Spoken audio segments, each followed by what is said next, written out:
Welcome life study channel में। आज हम लोग का ऑब्जेक्टिव है, जो कि ऑब्जेक्टिव लगभग 70 ऑब्जेक्टिव हम लोग करेंगे। ये सिर्फ करेंगे ऑब्जेक्टिव पोर्शन से करेंगे, पोर्शन टॉपिक से ही ऑब्जेक्टिव 70 करेंगे। तमाम टॉपिकों से क्वेश्चन ऑब्जेक्टिव को बनाया गया है, तमाम आपको क्वेश्चन बताया जाएगा, जो कि आपके एग्जाम के लिए बेहतर ही कारगर साबित होगा। तो चाहे सर्वप्रथम क्वेश्चन है जैव प्रक्रम। जैव प्रक्रम किसे कहते हैं?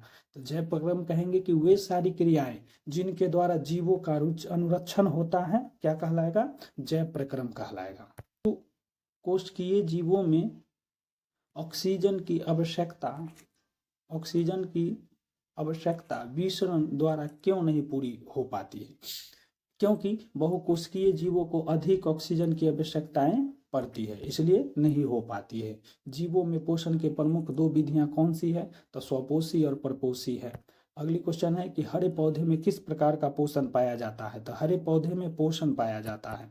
अगली क्वेश्चन है कि जंतुओं में पोषण की कौन सी विधि सबसे अच्छा माना गया है? यानी तो ये प्रपोषण है। अगली क्वेश्चन है कि 3 प्रकार की प्रपोषी विधियों के नाम लिखे और नाम लिखे। तो इसमें हो जाएगा मृतजीवी, परजीवी और प्राणी संपोषी। अभी तक आपने हमारे एक और जो बायोलॉजी का क्वेश्चन थी ऑब्जेक्टिव, लगभग 80 से 85 ऑब्जेक्टिव उसमें किया था। आपको इस वीडियो के डिस्क्रिप्शन में लिंक दे दिया जाएगा, उसको भी देख लेना है, क्योंकि आपके बिहार बोर्ड के लिए ये बहुत ही महत्वपूर्ण साबित होगा। तो चलिए आगे अगली क्वेश्चन को हम लोग देखते हैं। ये अगली क्वेश्चन है, प्रकाश संश्लेषण की प्रक्रिया में उत्पाद के रूप में क्या बनता है? तो उत्तर हो जाएगा ऑक्सीजन बनता है। प्रकाश संश्लेषण की प्रक्रिया हरित या क्लोरोप्लास्ट में ही क्यों होता है? क्योंकि इसमें क्लोरोफिल वर्णक पाया जाता है, इसलिए होता है। अगले क्वेश्चन है कि प्रकाश संश्लेषण की प्रक्रिया के लिए किन किन पदार्थों की आवश्यकताएं होती हैं? तो सूर्य के प्रकाश, पर्णहरित या क्लोरोफिल, कार्बन डाइऑक्साइड, H2O एवं खनिज लवण, है ना, ये तमाम चीजें प्रकाश संश्लेषण की प्रक्रिया के लिए इंपोर्टेंट माना गया है। अगली क्वेश्चन है कि प्रकाश संश्लेषण की प्रक्रिया के लिए पौधे CO2 कहाँ से प्राप्त करते हैं? तो वायुमंडल से प्राप्त करते हैं। अणुओं में प्रकाश संश्लेषण की क्रिया क्यों नहीं होती है? क्योंकि इनमें क्लोरोफिल वर्णक नहीं पाए जाते हैं। अगली क्वेश्चन है कि पोषण की दृष्टि से अमीबा तथा पैरामीशियम किस प्रकार के जंतु है? तो प्राणी समभोजी है। अगली क्वेश्चन है, मनुष्य के आहार नाल कौन कौन से मुख्य भागों में बांटा होता है? मनुष्य के आहार नाल कौन कौन से मुख्य भागों में बांटा होता है? तो मुख, गुहा, ग्रसनी, ग्रासनली, अमाशय, छोटी आंत एवं बड़ी आंत। अगली क्वेश्चन है कि ग्रसनी में स्थित 2 छिद्रों के नाम लिखे। एक है निगल द्वार और दूसरा है कंठ द्वार। अगली क्वेश्चन है कि मनुष्य में पाचन आहार नाल के किस भाग से शुरू होता है? तो मुख गुहा से शुरू होता है और समाप्त कहाँ होता है? तो छोटी आंत का जो तीसरा भाग है, छोटी आंत का थर्ड जो भाग है, जिसको कहा जाता है इलियम में संपूर्ण पाचन की क्रिया संपन्न होता है। तो अगली, मनुष्य के आहार नाल के किस भाग में पचे हुए भोजन का अवशोषण होता है? तो छोटी आंत के इलियम में। अभी हमने बताया छोटी आंत के इलियम में अवशोषण होता है। अगली क्वेश्चन, क्लोरोफिल वर्णक कहाँ पाया जाता है? तो क्लोरोप्लास्ट में पाया जाता है। प्रकाश संश्लेषण प्रक्रम दौरान पौधे का निर्माण करते हैं, क्या करते हैं? तो ग्लूकोज करते हैं। मृतजीवी को क्या कहते हैं? अपघटक भी कहते हैं। अगली क्वेश्चन है कि जिस जीव के शरीर से परजीवी अपना भोजन प्राप्त करते हैं वे क्या कहलाएंगे? तो पोषी कहलाएंगे। अगली क्वेश्चन, गोबर छत्ता में किस प्रकार के पोषण होता है? तो मृतजीवी पोषण होता है। पत्तियों का कौन सा अंग कार्बन डाइऑक्साइड युक्त वायु का प्रवेश द्वार है? तो इसमें आंसर हो जाएगा रंध्र हो जाएगा। अगली क्वेश्चन है, पोषण की दृष्टि से जंतुओं को क्या कहा जाता है? तो परपोषी कहा जाता है। अमीबा में भोजन का पाचन कहाँ होता है? तो भोजन के रसधानी में पाचन की क्रिया होता है। वो मनुष्य में पाचन के लिए विशेष अंग को क्या कहते हैं? तो पाचन तंत्र कहा जाता है। इसी के द्वारा मनुष्य के पाचन तंत्र के ही द्वारा मनुष्य के शरीर में पाचन की क्रियाएं संपन्न होते हैं। मनुष्य के जीभ के ऊपरी सतह पर पाई जाने वाली संरचना को क्या कहते हैं? स्वाद ग्रंथियां। यही स्वाद ग्रंथियां क्या करती है? किसी प्रकार की जब हम भोजन को करते हैं तो उसकी स्वाद को बताने का कार्य करता है।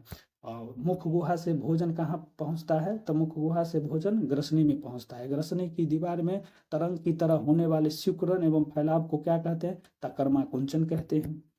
अगली क्वेश्चन है कि भोजन में मौजूद प्रोटीन को पेप्टोन में कौन सा एंजाइम परिवर्तन कर देता है? पेप्सिन परिवर्तन कर देता है।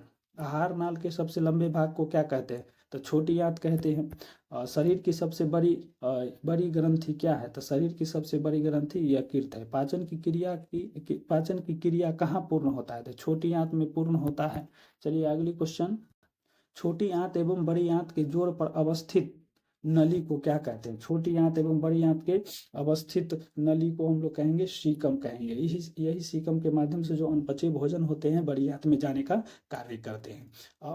अपचा भोजन अस्थायी तौर पर कहाँ संचित होता है? तो बड़ी आंत के रेक्टम में जाकर क्या होते हैं? वो संचित रहते हैं। अगली क्वेश्चन, दांत की सबसे ऊपरी परत को क्या कहते हैं? तो इनेमेल कहते हैं, इनामेल कहते हैं। अगली क्वेश्चन है, मानव आहार नाल का सबसे लंबा भाग कौन सा है? तो छोटी आंत है। न्यूक्लियस शब्द किसके द्वारा दिया गया है? तो रॉबर्ट ब्राउन के द्वारा दिया गया है। पौधे में भोजन किस रूप में जमा रहता है? तो स्टार्च के रूप में जमा रहता है। अगली क्वेश्चन है, पौधे और पशुओं की कोशिकाओं का वैज्ञानिक अध्ययन को क्या कहते हैं? तो पशुओं एवं पौधे की कोशिकाओं के वैज्ञानिक अध्ययन को हम लोग क्या कहेंगे? कोशिका विज्ञान कहेंगे।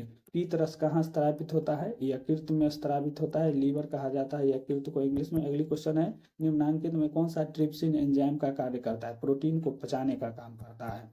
मुख गुहा में आहार का कौन सा भाग पाचन होता है?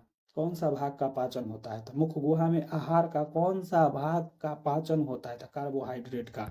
अगली क्वेश्चन है कि परिशेषी का हिस्सा है किसका? तो आहार नाल का। किसकी उपस्थिति के कारण पौधे का रंग हरा हरा होता है? तो क्लोरोफिल के कारण। हाइड्रा में क्या क्या पाया जाता है? तो हाइड्रा में क्या पाया जाता है? स्पर्श को पाया जाता है। अगली क्वेश्चन है, ग्लूकोज का रासायनिक सूत्र क्या है? तो ग्लूकोज का रासायनिक सूत्र है C2H12O6।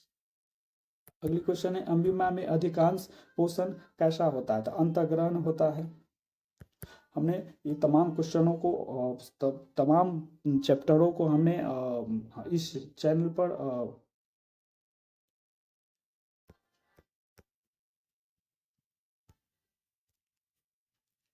अभी तक आप हमारे YouTube चैनल में बायोलॉजी का क्लास नहीं देखें तो जाके आप अपने बायोलॉजी के संपूर्ण क्लास देखें, क्योंकि प्ले लिस्ट में हमने लगभग नियंत्रण और समन्वय चैप्टर जो है समाप्त कर चुके हैं। हम लोग आगे भी क्लास करेंगे, लेकिन उससे पहले ये क्वेश्चन हमने बिहार बोर्ड के लिए बनाया गया है। ये बहुत ही महत्वपूर्ण है, इसलिए आप इस क्वेश्चन को जाकर अपने है ना देखें और उसके बाद हो सके तो नोट कर लें। अगली क्वेश्चन है कि अमीबा में अधिकांश पोषण कैसा होता है? तो अंतर्ग्रहण होता है।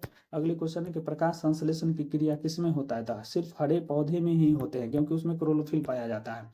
अमीबा अपना भोजन कैसे पकड़ता है? तो कुटपाद के द्वारा पकड़ता है। कौन सा एंजाइम वसा प्रक्रिया करता है? तो लाइपेज करता है। आयोडीन की कमी से कौन सा रोग होता है? तो घेघा रोग होता है आयोडीन की कमी से। अगले क्वेश्चन है कि कवक में पोषण की कौन सी विधि मृतजीवी है? कौन सी विधि पाई जाती है? कवक में पोषण की कौन सी विधि पाई जाती है? तो मृतजीवी पाई जाती है। अगले क्वेश्चन है, दांतों का साफ करने के लिए दंत मंजन प्राय होता है, कैसा होता है? तो क्षारीय होता है। निम्नांकित में से कौन एक उभयलिंगी जंतु है? तो केचुआ है। सभी हरे पौधे क्या होते हैं? तो स्वपोषी होते हैं, यानी अपना भोजन सभी हरे पौधे स्वयं बनाते हैं। स्लाइड को सर्वप्रथम कंपाउंड माइक्रोस्कोप से देखा जाता है। किस पर देखा जाता है? 10x पर देखा जाता है। एक वयस्क मनुष्य के कितने दांत होते हैं? तो 32 दांत होते हैं।